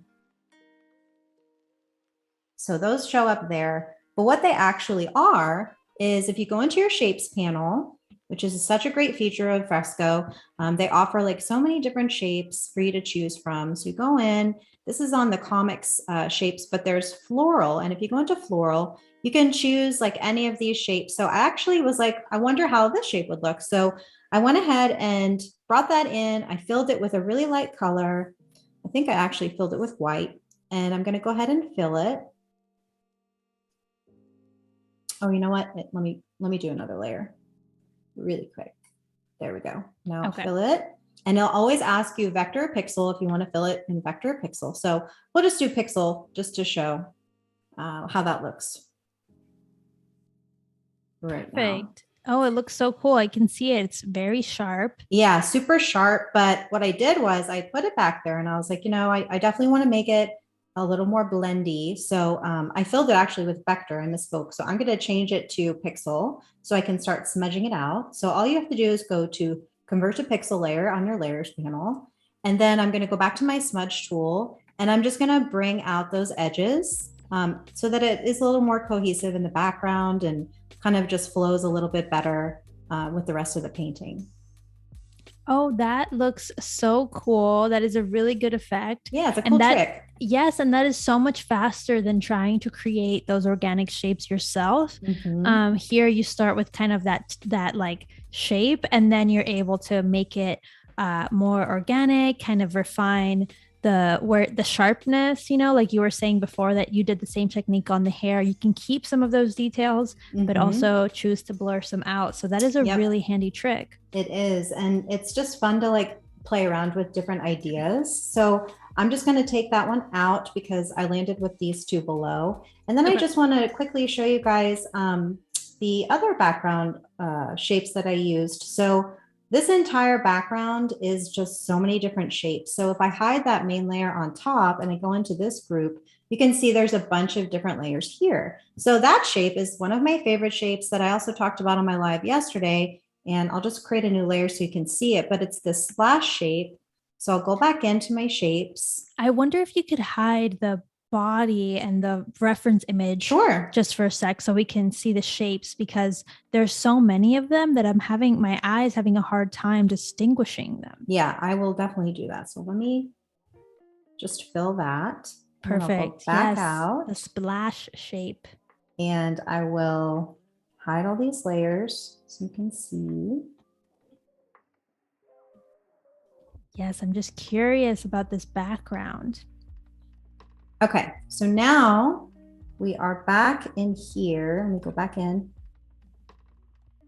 Okay, so as you can see, oops, that is the same thing, but it's just multiplied many, many times. So what I did was I did the same effect. I went in on each of those layers and I smudged some of the edges. I changed the layer properties. So if we go into these layer properties, you can see This one's on color, but if I was to change it, like the whole feel of the entire background would be different. So there's a lot of cool opportunities for you to mess around with the color of your background or any part of your painting without actually changing the color, just by using the different blend modes and the layer properties. That is so cool. I feel like you're definitely teaching us to think a little bit differently here. You don't have to kind of create your background from scratch, which can be sometimes really hard to figure out like what colors you want to integrate and that kind of thing, as opposed, that way you avoid a flat color of as a background. This is a really fun way to add some dimension to your background without having to just kind of be stuck there wondering what you're going to add. Yeah, exactly. It's very cool. And you can, fill it with a pixel layer when you're picking your shape, or you can do it with vector. I always do it with vector first, and then I convert it to pixel because I want to keep that sharp edge just at first to see what it will actually look like. And then if you're going to fill it with different colors, you could, it's not gonna, you're gonna have to mess around with that too and figure out which pieces you want to fill in. So that's how I did the background. So I'm going to take that so out. Neat. I'm so curious. Can you show us those layers? How many do you have there? Yeah, like sure. 5 of them? Yeah. So if I take them all out, I think I have 5. Everyone in the chat is loving this and their minds are blown. So I'm just like, let's give them a little bit more about these layers to show them exactly how you built this really cool background. Cool. Thanks. Yeah. So it's really just a matter of like depth for me. So I knew in the flowers, in the center of those flowers in the top layer, there was that deep like blood red. So I wanted to create some like depth in the background as well. So I used that same color for the shape, blended out the outsides of it. And then I brought in one at the bottom so that I could kind of balance things out. And then I just kept going and bringing in more and more and playing with those color properties and those blend properties here. So like this one is linear dodge, and like I had brought the opacity down, so you can bring the opacity up and down, and just really fool around and play around with whatever you think looks good. And then you can see here it's like picking up all different kinds of shapes because there's so many shapes in the background, and that's because it's set to color and it's going to pick up all those multiple layers of different colors and layer properties, and you just never know what you're going to get. And that's what I love about that part of Fresco, is like just playing with those layer properties. And then it creates like such a cool, just like organic tie-dye effect. Yeah. That would be really hard to recreate, like if you were just with an airbrush. Yeah. And then I brought this back in, and you can play around with, all the different opacities, excuse me, the different blend modes and all that good stuff here. So I am going to go back to, I think I had it on lighter. It's like being a magician and mixing your own little formula, or chemist mixing your own little formula for a cool background. Yeah, it's really fun. I love bringing that element into portraits. I think portraits, for me, it's like a blend of like abstract and, realism sometimes. Mm-hmm. So that's kind of what this one feels like to me. And then you, when you bring in, those flowers again, the flower layer here, it's on like a divide. So that's why it's white. Got it. Yeah. And then we'll bring her back in. Yeah. And you're adding like levels of detail as well. Mm-hmm. Lots of detail. And now we bring our girl back. Yeah. And now she's back. And so at this point, this is where I decided I was going to bring her into Photoshop. And I wasn't sure if I wanted to keep her hair blue or not. So I brought her into Photoshop. I played around with the hue and the saturation and all the background layers. And I decided to make her skin tone a little bit darker. It felt like she just got back from like Hawaii or something with all the flowers. And I made her hair kind of this purple color. And I just kind of switched gears, which I do a lot if I finish pieces in Photoshop. I added a lot of texture here that you can see. And that was actually from just doing a pattern overlay in one of my layers and changing it to, I think it was like maybe the color dodge setting for the layer properties. So it only picked up, and it was the water pattern. So was like this gritty, sandy, and I added some noise to it. And so you can really take it a lot further in Photoshop. And then I brought it back in to Fresco, and then I added a few more things to the background, which I deleted here, and I can start working on now. Yeah, show us what things you're going to add to the background. I think it's so cool to be able to bring in your work back in from Photoshop after you edit it a little bit and kind of be like reconsider the direction of your piece. And it's cool because you still have the original, so you can always go back to it. Yep. So it's like, there's no risk here other than time and experimentation. Yeah, the risk is minimal for sure. Yes. We have a question here from Ty King. Okay. How long did it take you to become comfortable working in Adobe Fresco? I think it probably took a few months, if I had to say. I think it's just I still have so much to learn, and I'm not even going to pretend like I know everything, but comfortable in a way of like picking out my favorite tools so far and just getting used to the way it draws.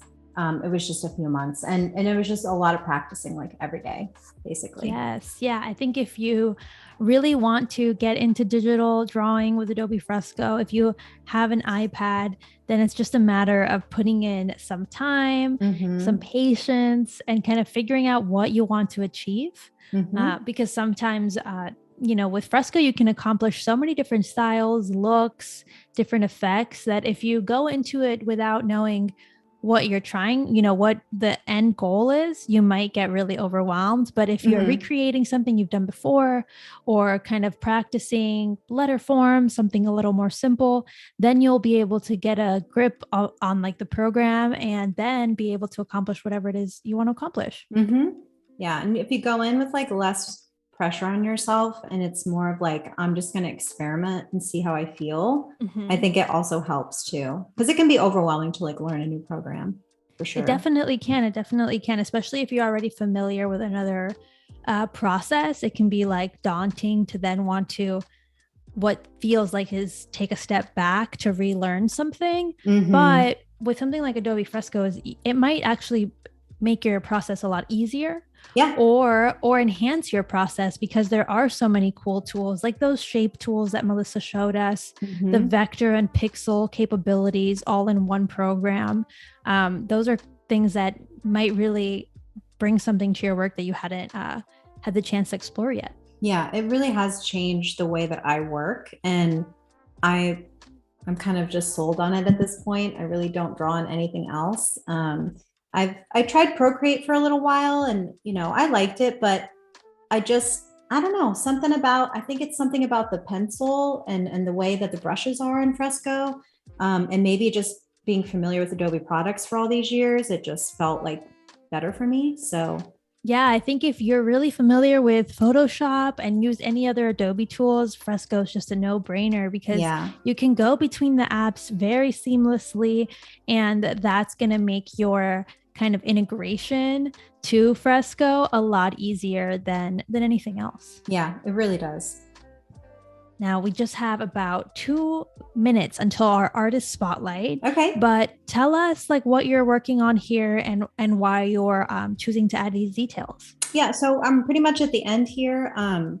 Looks like, I'm happy with everything that's happened. And I drew these kind of like cool little like symbols on her arm, like a kind of like a divide overlay look. And so I'm just bringing in those in a subtle way all around the background, because it helps kind of make everything feel a little more cohesive. So I really don't have like a rhyme or reason to what I'm doing right now. I'm just kind of playing around with different lines in different places and playing off of the existing shapes that are already in there to make them feel like a little more like the flowers, and just kind of bring everything together at the end. Yeah, I really think it kind of, the strokes really give that flower texture back into the background. I know that it's an abstract background, but it still kind of gives it that flower like connotation. And I just think it's really cool that you keep kind of exploring those themes with your work. And somebody in the comments mentioned that the background looks like a kaleidoscope, and I would have to agree, it does. It looks like this flowery kaleidoscope that she's just like having fun in, which is Amazing. Just a heads up, everyone, once we get back from our artist spotlight, you'll have about 10 minutes more here with Melissa. So get your questions in, drop them in the chat so we can get them answered before we wrap up. But until then, it looks like we are basically on time for our artist spotlight here. Melissa, are you ready to announce our spotlight artist? I am. So our artist spotlight is a colleague of mine. His name is Edgar Wang, and I work with him at Designity. He is an emerging designer, and he has done so much great work for me and some of my clients. So I wanted to call him out today. He's an incredibly creative person, and he has some really interesting artwork. And he's done some really cool storyboard projects for me, for some animations, for some video production for my clients. So I really just wanted to call him out because he works really hard, and I just feel like he kind of deserves this artist spotlight. Yes, this is amazing. I'm so excited that we get to spotlight Edgar. Yes. Let's take a look at some of his work. So he put in some different sketches in here that turned into like AI illustrations. So it's cool that he's showing his process here, where he's got some Seagate portal system design initial sketches with the logo here. And then if you scroll down, you can see how he recreated these in an amazing 3D way. Wow. In these this is AI amazing. sketches. To go from 2D to 3D like this is like shocks my system. I feel like it's amazing to witness. It's really beautiful and so detailed and precise. And if you see, like, there's texture, and then the color combinations are just gorgeous. He did wireframes here. He experimented with different colors. So, I mean, I just love the way that this looks. I think it's extremely creative. And then he has here another project where he did some different sketches and reports on some multidimensional war investigation. And here's where he brought it to life with these visuals. So he's got a really great sense of color theory with all of these tertiary colors brought together.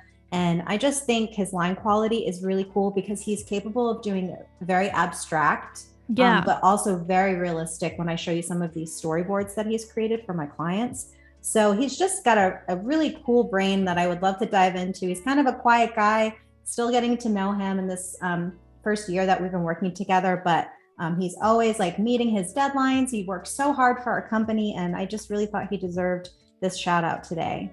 Yeah, it's really, really cool to see how he can think in like 2D, more abstract, and then also 3D. Like that takes a lot of just like brain power to be able to re-envision things in 2D to 3D, because there's a lot more detail obviously in 3D. So it's really impressive to see just that level of thinking. Mm-hmm. It really is. And we have a storyboard project. Well, it's a video project that we're working on right now, an animation project. And I'm working with Edgar and Rash, these amazing designers that I work with. And so we always have phase activities for each of these video projects. And I asked him to start doing storyboard sketches for this video animation. And I had never seen him do one of these yet. And when he turned this one out, I was just so impressed with the detail that he went into, and like the perspective of the drawings, and just really like gave a lot more than I expected in this position. So I was just really impressed. And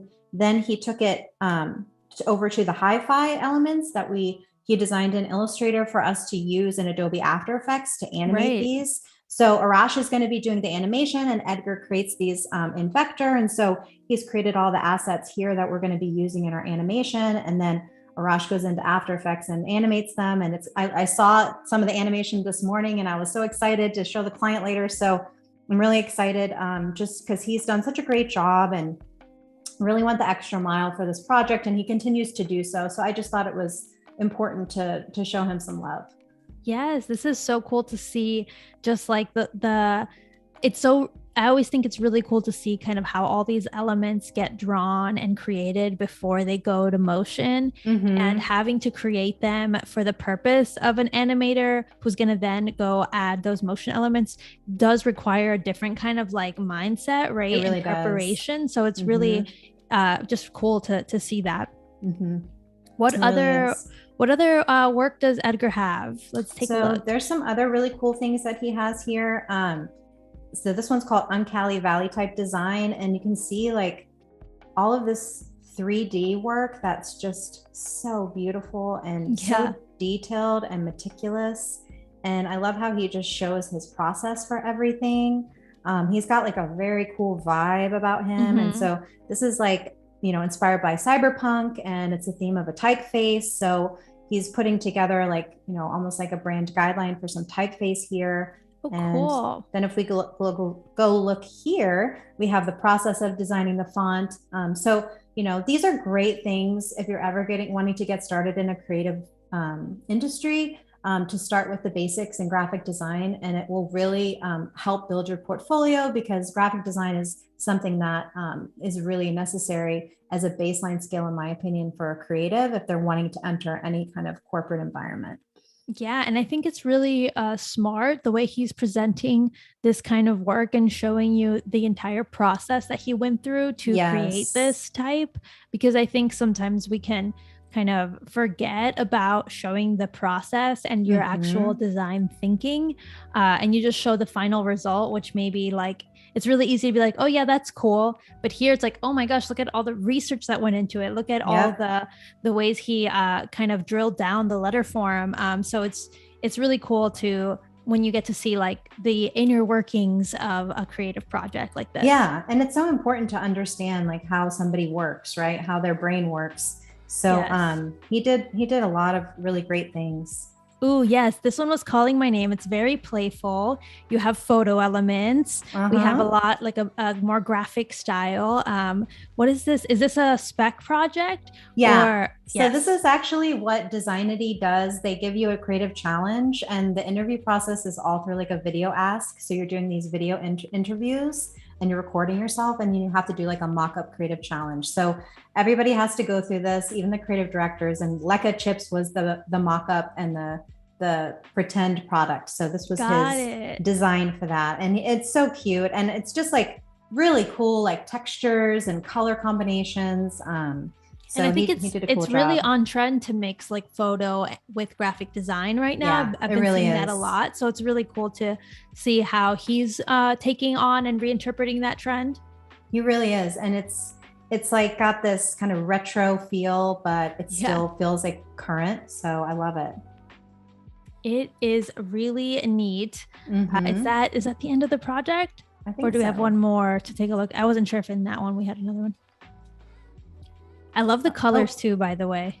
Oh, we have some animations here. Oh, yes. Let's take a so simple, but so satisfying. All it takes is a little. Yeah. You just have to know what to animate and then it'll bring it together. That is really, really cool. I could totally see that going live on a client's Instagram. For sure, or Twitter, or for any sort of campaign. Yep. There you go. Yep. And there is the mock-up. Yeah. Mock-ups really always help bring things to life. I feel like really now I can see that brand living out in the world already. So that's amazing. Job. This is really cool work from Edgar. He really can cover so many different disciplines, so many different styles, and showing us his process throughout the entire creative process. So that was amazing. Melissa, I'm so glad you brought us Edgar, and I'm so glad we were able to spotlight him today. Yes. So that was very, very cool to see his work. Now, before we move on, everyone, don't forget to submit your recommendations for creatives to highlight for our next Artist Spotlight. Just head on over to the Artist Spotlight tab at the top of the chat on Behance to send your nominations. If you're watching on YouTube, you're not going to see that tab. So come on over to behance.net/Adobe Live, and you'll be able to see that Artist Spotlight tab at the top of the chat. Drop your nominations. You might be selected for the next one. Okay. So Melissa, let's get back to work. Let's get back to your piece. Okay. So we're almost done here. I know we're getting close to time. So I'm going to just finish out with a couple of highlights on her lips, which is always fun. Yes. Show us here. Back with the vector brush. Back with the vector. Can you remind us what vector brush that is? I think you showed it to us yesterday, but I'm not sure if we captured it today. It's the taper brush. Yes. Yes. So for anyone who wants to recreate this at home.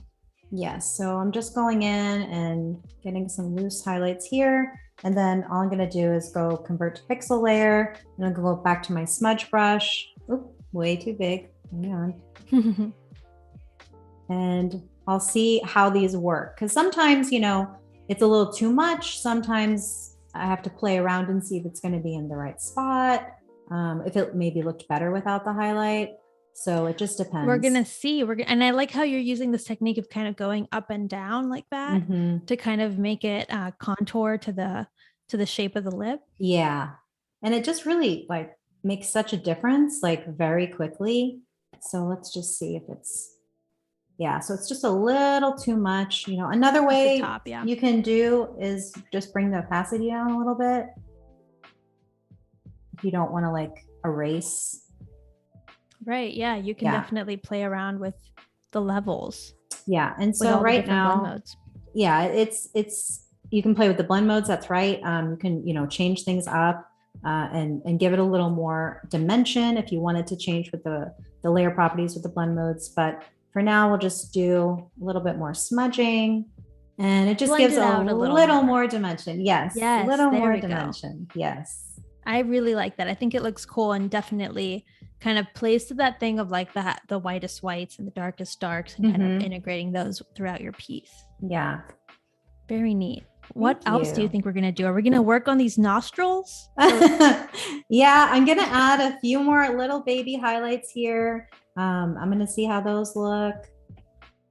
Maybe add a little bit more to her lip.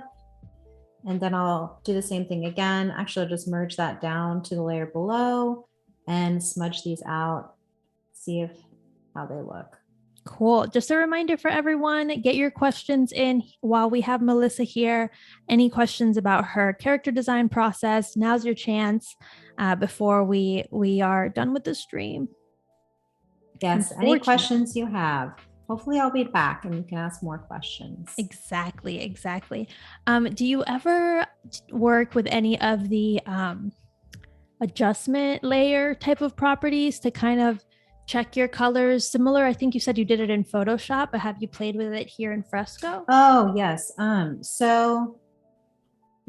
to distract you from the highlights. We can maybe That's okay. That's okay. No.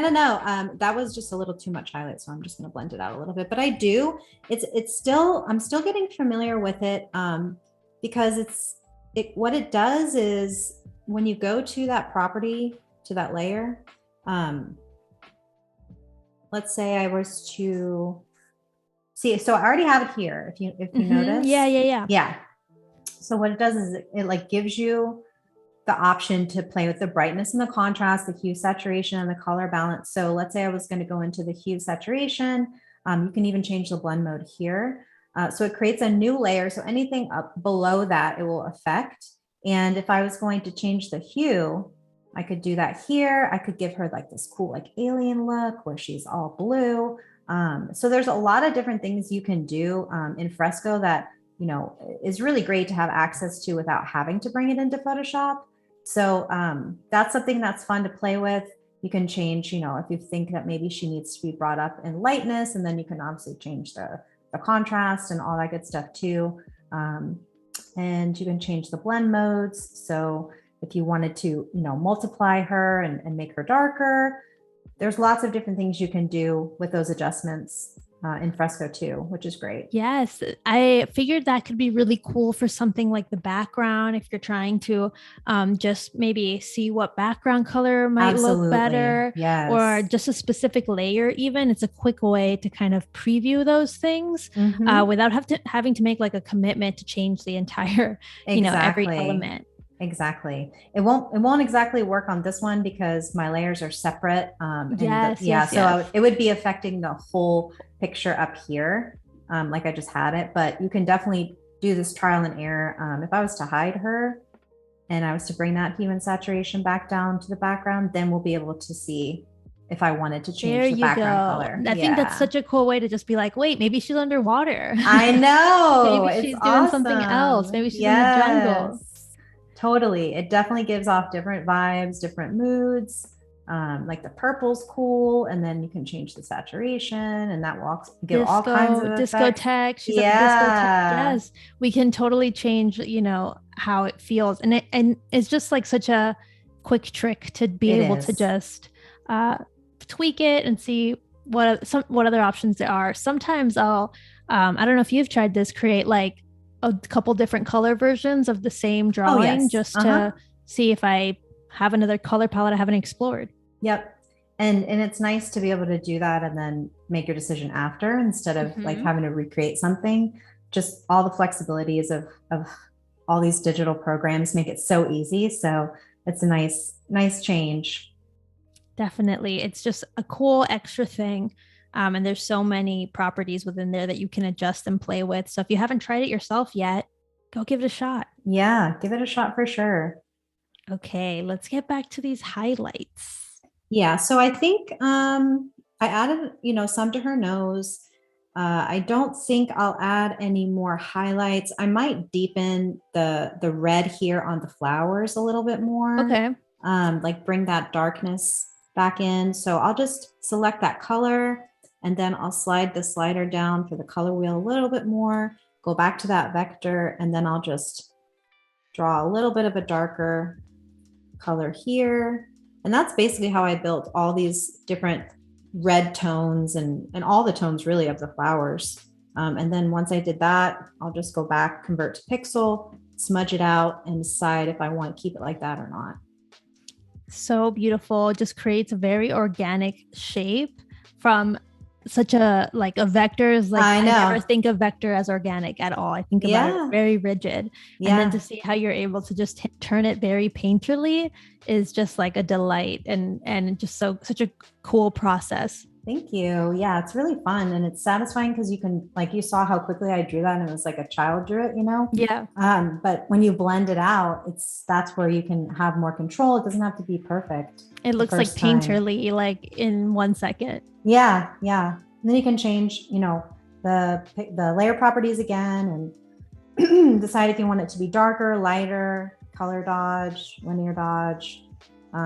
Sometimes there's big changes in between, different types, and sometimes there aren't. So it just depends on the colors. But yeah, it's definitely fun to play with all of these things. Ooh, that one was cool. Yeah. The exclusion one it was maybe a little too subtle, but it was cool. Yeah, it added a little more green to it. Yeah. Yeah, that is cool. Yeah, so I just love seeing kind of all the different ways you use Fresco to create these different effects. It's always exciting to witness, like, oh, I haven't done that myself, but maybe I can incorporate that into my process and achieve a different effect. Yeah, I love that we can all learn from each other, on these streams. I mean, I've learned so many things from different artists that have been on different streams with you guys, and just little tricks that you learn over the years, and everybody's willing to share. It doesn't have to be a secret. So I think that's like a really great thing about this community, is everyone's like willing to share their process and help each other out. Yeah, I couldn't agree more. We have a question here from Anthony Jackson. This is a funny question. I kind of saved it, Anthony. I was waiting for a good moment for this question. Did you get in trouble for drawing in class? That's funny. I can't remember a time that I did, but I know I always did. Right. Yeah, it's I was always drawing. I couldn't tell you a specific time I got caught, but yeah. Yeah, but I did get in trouble in art class a couple of times, because I always wanted to sneak into this particular closet that my teacher had, like all her really expensive art supplies. And she would keep it locked and everything. And I just wanted to see what was in there. And this was when Prismacolor pencils were like a huge, big deal. And she had like these really beautiful sets, the full sets that are so expensive. And I just remember seeing them and thinking, one day I'll have my own. One day I'll be able to have those. Yeah. I totally get that. Did you draw anything in specific? Is there one thing that you remember drawing a lot, like a go-to thing that you drew a lot? I feel like everyone has these phases, but it was mainly women. I've just always drawn women. Interesting. I think my moniker is And Woman. That's like my brand name, and it's all about all humans really, but it's about empowering women and just kind of self-expression. A lot of my drawings have a piece of me inside. And I think because I was such like a quiet child, I just felt the need to express myself through drawing. And so I would create these characters of different moods of myself and personalities of myself, or maybe how I wanted to be or wished I could be. So I just kind of always gravitated in that direction. That's amazing. That's really cool though, that you were able to kind of connect those dots and follow that path. Cause I think sometimes like we tend to ignore those early like themes until later. But Mhm. it's really cool that you've been able to kind of like stick to it and just develop it and push it a Thank little bit you. each year. And I think that's like really unique because sometimes people just like completely disregard what they did in their youth. And then it takes Mhm. like, a decade before they're like, oh yeah, I used to love this. Oh yeah, I used to love this and I was actually good at it. And I Why did was I actually good stop? at it. Yeah, Yeah. exactly. For me, my Exactly. drawing theme was SpongeBob. I drew a lot of SpongeBob. Oh, I love It was SpongeBob. just, he's also easy to draw. So it was like very rewarding and quick. I didn't So have a was lot of, it like super cartoony? yeah, it Like was just like just SpongeBob, like SpongeBob? just like Okay. SpongeBob, just That's like awesome. freezing the TV and drawing a new I version of love SpongeBob that. at I all love times. that. Oh So my if you gosh. have something that you drew a lot of when you were a kid, let us know in the chat. I always think it's funny. Some people have horses or just Yep. like very specific characters. Like I had SpongeBob, Yeah. or larger themes like women or maybe fan art. Right. Yeah, it's always I did a lot interesting. of anime too, actually. Yes. I And love all that drawing kind of anime. stuff, like that maybe leads to your more stylized I think so. style, Yeah. right? Like that's Yeah. kind of where it all began. Yep. Definitely. Beautiful. I have a funny anecdote, kind of similar to your story about going into the teacher's closet to kind of get those Prismacolor pencils. Uh-huh. My sister she really liked art and drawing and stuff like that. That's kind of where I thought it was cool, right? Because my older sister was doing it, and she saved like all of her money to buy like a set of Prismacolor markers. Uh-huh. This was Oh like a boy. big moment. Oh yeah. And one day when she wasn't home, I was like, those markers are cool. I'm gonna just use them to color. And I was coloring in them in just like a coloring book, just like Uh-huh. la la la la, just using all of the colors. And she was so mad when she got home, I bet she was. I'm just like surprised they didn't running the like ink. put holes in the coloring book paper because that's like really saturated Prisma I'm colored sure it did, but it markers. was still like stubbornly just like, Oh why not? yeah. Why This is what's not? good. Yeah. Let me just use all this ink. But you know what? I mean, at least you had like her as inspiration and like encouragement, I'm sure. And you developed your own like journey with art, and you guys have that connection. I think that's really cool. Yes, it is cool like seeing like who encouraged you to do art and where it Yeah. was like kind of planted in your mind that you should Right. keep going. Yeah. Because everyone has like a different point where maybe they stop a little bit Hmm. because they think they need to, I don't know, go pursue something more practical or like, Right. maybe that's childish. And but at first, like we never, usually when you're a kid, you don't even think about that. You're just like, this is the most fun ever. It's the most fun. And I think when art stops being fun, is when you need to like take a minute to get back to that fun. Because when it becomes a job, and that's an amazing dream, right? But it can not be always fun, right? Because not just for you. So I think that's why I also make the time to draw each week, because I'm doing art all day, not necessarily illustration, but it's my career. Yes. But I want to do things for me too that no one's gonna like say anything about. It's just for me. So Yeah, you definitely have to reconnect with like that part of the creative process that brings you joy when you're an artist and you're kind of working on more client facing work, or you have right. strict deadlines. You have to be like, wait, no, Yeah. I do this because I love it, because I love drawing SpongeBob or Yes. whatever. Yes. SpongeBob, For whoever it you. is. We have so many amazing mentions here in the chat. People said they love to draw trees growing up. I think that's a popular one. Oh, Like that's a good trees are, one. yeah, trees. I feel Yeah. like everyone kind of starts off with like a tree in a house, Yes. and then you kind of go from there. We have Luis Angeles mentioning characters with kawaii eyes. So Oh, just hey, drawing a lot of Luis. that. That's Yes. cool. Becca Smith, I had an anime book, drew lots of anime faces in high school. Oh, yeah. And That's the yep, go-to. drawing eyes. So I love seeing what everyone like originally kind of gravitated to and latched onto and just filled notebooks with. Oh, yeah. Yeah. I like going through old sketchbooks and pulling out my old like college portfolio, and I'll like my son and I will go through it because he's an amazing artist too, and he loves anime. He's really good, and he'll just look at my stuff and he's like, "Wow, that looks really trippy, mom," or like wow, there's a lot of anime. And, he just like, it's so cute because that's like, from when I was a teenager and now his mom but he's always really interested and always takes the time to at least pretend he's interested. So that's nice. That's so adorable and cute. I'm glad you guys have that to bond over. Yeah, it's fun. Well, we have to start wrapping up for the day, Melissa, but can you give us a little recap of everything we learned today from you? Sure. So we did this kind of fun character design where I combined a little bit of surrealism and realism together. We walked through the entire process from sketch to completion. And I kind of talked through a lot of the cool layer properties and blend modes of Fresco and all the different brushes that you can utilize like vector and pixel. So I think it turned out great. And Fabiola, you've been such an amazing host these last 2 days. Paco, I really appreciate all the equipment checks. You guys have been awesome. I'm so thankful to Adobe for being here. So thanks again.